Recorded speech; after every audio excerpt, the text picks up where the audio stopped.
Number 3 on the American Film Institute Best 100 Movies of All Times is a personal favorite, a film from 1942 in the midst of the Second World War called Casablanca.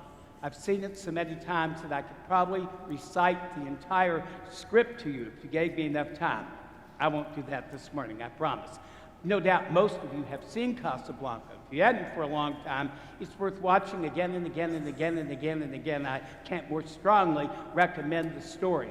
Written in the midst of the Second World War, with all the uncertainty that the war had brought, this film talks about people who gather in Casablanca, which is in a part of Africa that has heavy Nazi influence, but Vichy France, the puppet government, is still at least somewhat in charge.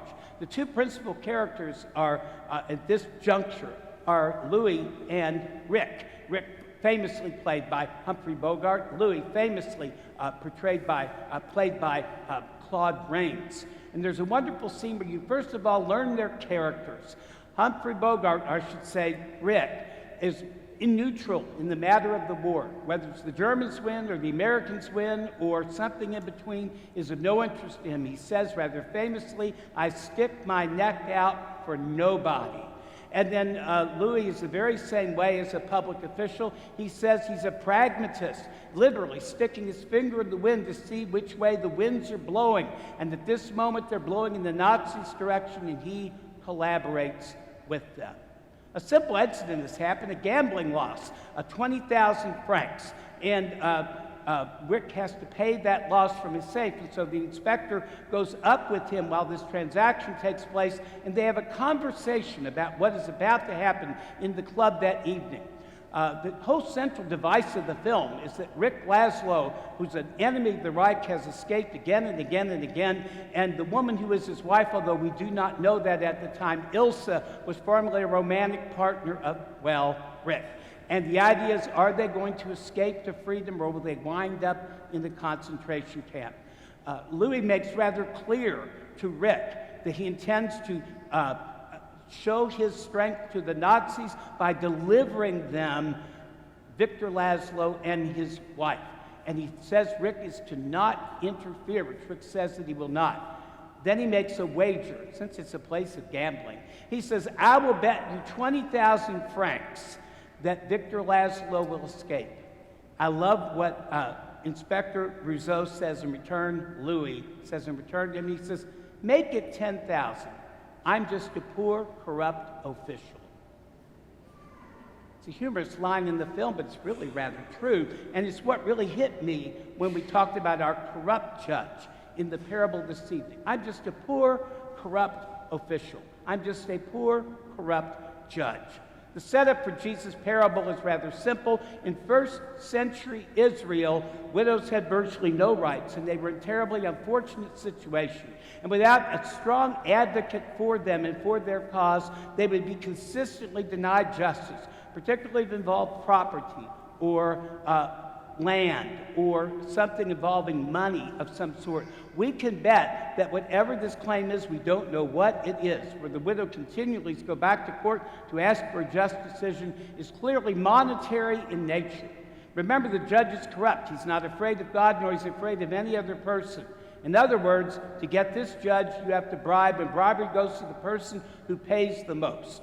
No value judgment, just the idea that he operates out of a strict economy, the same way Louis does with his pragmatism. He sticks his finger in the wind to see which way that it is blowing. As the story develops, the interesting feature of it is the widow continues to persist. You think, what's the point? She's never going to get the corrupt judge to give in to her. She doesn't have the chips to bargain with, nor the ability to bribe him, which is the only thing that is going to work. And then the surprising feature of the parable. Jesus tells it totally from the corrupt judge's perspective.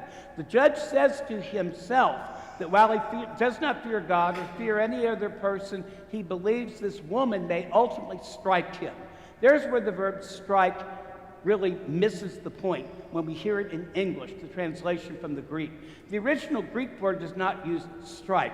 The Greek word really means to give a black eye. And the idea of the black eye can be physical, like she's going to haul up and punch him, or it can be more metaphysical or metaphoric, that somehow he's going to look bad in the eyes of others. His reputation is going to be sullied because this woman wants to persist in her, albeit just claim. And so he, quote, gives into her to avoid that black eye. So it turns out he doesn't just fear God or fear other persons. He fears the black eye. He fears his reputation. And there is his corruption. The inability to see his sin and the inability to see its remedy, which of course is repentance before our God, who is not corrupt, but is the just judge. In July 1955, a few months before I was born, Emmett Till was a 14-year-old black child living in Chicago with relatives in Mississippi. He was going to go for a few weeks in the summer to go visit them, to actually help them pick cotton and to see his cousins. His mother, Mamie, was fearful of this because Emmett had lived in Chicago all his life, which was, while segregated, was nowhere near the kind of segregation that one would experience in the South. She worried about his impulsive nature and his ebullient personality, and she told him, make sure to say yes, ma'am, and yes, sir. Never say no to someone. If you see a white woman, leave the sidewalk, go to the other side of the street. All the admonitions that she could do when she put him on that train faithfully to send him to a little town called Money, Mississippi. He'd only been there a couple of days when they stopped into a grocery store operated by a white couple that basically sold groceries to black sharecroppers. And there is dispute about what happened. Perhaps he whistled at her, or he called her a name, or perhaps even touched her. No one ever really knew, but all hell broke loose. 2 nights later, he was kidnapped from his cousin's and uncle's home, and then he was beaten and murdered. The two that kidnapped him not only beat him, but shot him in the head after he'd been fully beaten. That wasn't even enough. They took a cotton gin fan and tied it around his neck and threw him in the muddy waters of the Tallahatchie River, which I think is the impetus for that famous song, Ode to Billy Joe, which speaks about the muddy waters off the Tallahatchie Bridge. His body would not be found for a couple of days. His mother learns that he is missing and is frightened. He begins to try and get any type of help to rescue her son. It all becomes too clear that when they recover his body from the river. And now, the people in Mississippi, the government of Mississippi, wants to keep his body there. They've already sealed it in the coffin. They intend to bury it in place and not transfer it to Chicago. The mother, who has no real money on her own, is able to raise money through a funeral home in Chicago to get her son back. And when she gets him back, she demands that they open up the coffin.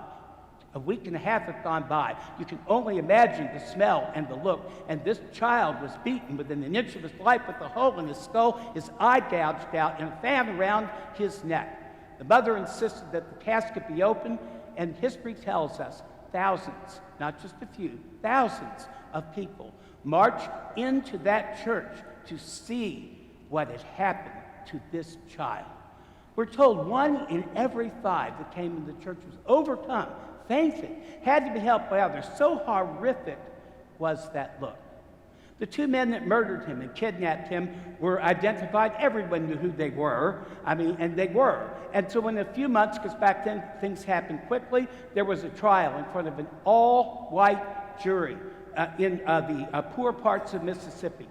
12 white men, uneducated, illiterate, racist, bigots, made the decision that these white men could not possibly have committed a crime. They refused to take the oath of a black person that said they saw who had kidnapped their son, and they were acquitted. 2 years later, the 2 men sold their story to Look magazine for $4,000. And that story, they admitted they kidnapped him, rolled him up in the carpet, beat him to death, hung a cotton gin fan around him, shot him through the head, and threw him into the water. They lived until their 80s, never once ever facing justice for what they had done. They had never apologized. They had never expressed remorse. They had never done anything other than been defiant that they had been acquitted by that jury. Mamie, his mother, fought her entire life for civil rights. She was inspired by what had happened to her son, and this motivated her to continue to work for justice, justice that seemed like it was never going to come. Mamie received her justice in 2003. You may know that the federal government actually got interested in the case around that time. They did, the Justice Department where I was at. They looked into it. They tried to find other witnesses, those the ones they could prosecute for violation of civil rights or whatever, to put some semblance of a case together, and ultimately they were simply not able to do it. So you may be wondering, how did Mamie receive her justice? Well, in 2003, she had a heart attack and died at the age of 82. And in that moment, she faced the judge. In that moment, the prayers she had always asked had been answered. In that moment, she was reunited with her son. In that moment, all of the depredations that had happened in her life, the ugliness of racial bigotry, which we don't like to talk about, the segregation, the cruelty, all of that vanished in a moment. In a moment, she saw a heaven that was as multicolored as it could possibly be, not the segregated world from which she had come from. There's nothing more than a living hell. In a moment, she saw all of that, and yes, she had her justice. When you and I celebrate Eucharist as we're doing this morning, we stand before the just judge. Not a corrupt judge, the just judge. The just judge who knows our thoughts, knows our motives, knows our secrets, knows our weaknesses, knows everything. There's nothing you and I can hide from this omnipotent just judge. And in every liturgy that we celebrate, there are two moments that are of crucial importance. One is when we penitential rite, at the very beginning, where we ask the Lord for mercy. We do not pay a dime's bit of attention to the sins of others. We only speak of our own self and ask the Lord to have mercy on us, recognizing that the only thing that matters to our salvation is our own individual sinfulness, and that not that rationalization, not that's the way things are, not that I really didn't mean that, all the excuses that we do, but we stand utterly naked, convicted before our God. And then before we receive Holy Communion, we once again say, Lord, I am not worthy for you to enter under my roof. This declaration of unworthiness is universal. And because we make a universal declaration of unworthiness, racial bigotry, no matter how you call it, maybe you don't call it that and you're in denial, but racial bigotry is actually suggesting someone else is more unworthy than you are, which is a blasphemy to God who suggests otherwise. It is difficult, these things that we have, the discriminations that happen, the trouble that's raised when you push, when you ask for things, when you don't keep things the way they are. But as I say, the way things are, even now, in this year, still is a living hell. When we speak of what people deal with in injustice, not just here, but all around the world, and the seemingly intractable problem of race, that to make ourselves feel better, we say that things are much better, but when you ask the persons who are the victims of it, things are not any better than they were before, and they continue to persist in demanding their justice, and we just simply want them to shut up. In Eucharist, all of this comes together. We are forced to admit we're not worthy, which then means any discriminating we do, and we all do it, me included, is a sin that we have to confess before God, that we cannot approach his altar, we cannot approach his justice until we have admitted and apologized for our sin. Eucharist gives us this opportunity. It has another wonderful feature. We do it over and over, again and again. And that's where the persistent widow now comes into play. You see, it wasn't like that she was going to wear that judge down. She had nothing told her that she would actually be able to do that. She simply wanted to assert her rights. And so she persisted and persisted and persisted. And when you and I celebrate Eucharist, when we offer up prayers, contrition for ourselves, a desire to do better, to be alleviated from our suffering, all the different things that we bring to the table when we come here, it's our persistence. I'm like the rest of you. When it's bad enough, yeah, I want it fixed right away. And when it's not, I'm really irritated, in fact, angry when that happens. That's a human emotion. But our faith teaches us to move beyond that emotion which comes from the sinful world we live in, to actually have patience and persistence, continually asking God, not because we'll change his mind, but we ask him persistently because this is the way we learn he is the just judge. Well, Casablanca has a glorious ending, if you've seen it. Victor and Ilsa escape through a courageous act by Rick Blaine himself, giving up the woman that he loves in order to further a bigger cause. And it turns out he's not a sentimentalist. It turns out that he's not neutral. It turns out that he recognizes the evil has to be confronted. As he says, the problems of three people in this crazy mixed-up world doesn't amount to a hill of beans. He makes the sacrifice. Victor Laszlo famously says to him before he gets on the plane,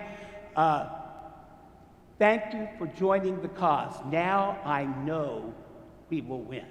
The closing scene, though, is even more precious. After the plane leaves, the German commandant comes in, attempting to stop all of it. Rick shoots him dead, right there in front of the inspector. It's just the two of them. And so when the police ride up, which they do almost immediately, they've been summoned, the inspector looks at them and he says, Major Strasser has been shot. Then there's a pregnant pause. What's going to happen? Is Rick going to be arrested? Is he going to be hauled off to a concentration camp? What's going to happen? He looks at them and utters that immortal line that gets such an applause in the theater when you watch it there. Round up the usual suspects. And off they go with the body of Major Strasser, leaving only Louis and Rick in the scene. Louis now admits that he's become a patriot. He now admits that what they've done in collaboration means they have to leave and go join the Free French.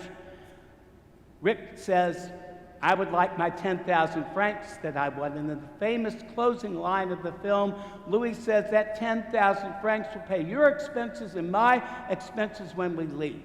And Rick says, Louis, I think this is the beginning of a beautiful friendship. For you and I, Eucharist offers us over and over again and again to recognize the only thing that matters. God does not want our subjection. God doesn't want our slavery. God doesn't want our anything that we bring before him. He simply wants friendship. And that friendship can only be established when we allow him to be the just judge, to give us the grace that only he can give us. And it's given to us not because we deserve it, we most certainly don't. It's given to us because it is God's sign of friendship, that he'll never abandon us, that the cause for justice will finally reach its fruition in the life to come. I believe with every fiber of my being. Mamie Till experienced that, and Emmett Till experienced that in that moment of salvation. You and I still have to wait for such a moment to come. Our cynicism can deprive us of the moment by saying it's not going to happen, it's too real, it's too Hollywood. But I pray that you and I will have the grace every time we receive a sacrament to remember the words, this is the beginning of a beautiful friendship.